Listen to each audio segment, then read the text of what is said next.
the African education system was about skills.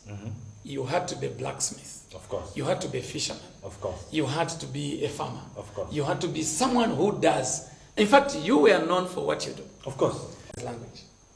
Ah. They needed a group of people who would feel upgraded if they abandoned their skill and got a job. In this reading, writing, and arithmetic, what was the focus? Remember what you have been taught. So in other words, you were taught things that you could not use, but you were taught things that someone else would make use of you. Watch this video. Take your time. Pay attention. Welcome back to Awakening Africa. We are discussing why Africa is underdeveloped, why Africa seems to be uneducated.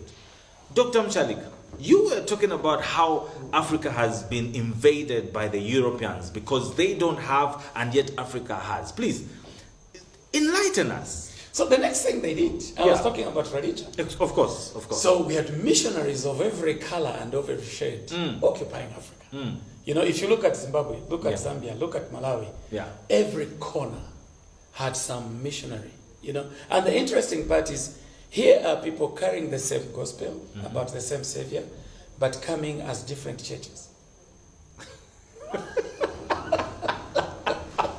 Yeah. So everyone is coming, they're talking about the same Jesus, and they're criticizing each other. Wow. You know, they're criticizing each other.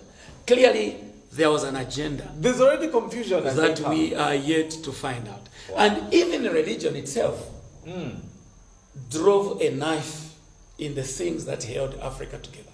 Wow. Because now you're at a home where the woman is Catholic, the husband is SDA, Yeah. the daughter is apostolic. Yeah. And already in that state, you don't expect a development. Of course. Because you have confusion which is religious based. Yeah. Now I wanted us to look at the next thing that caused Africa's dilemma.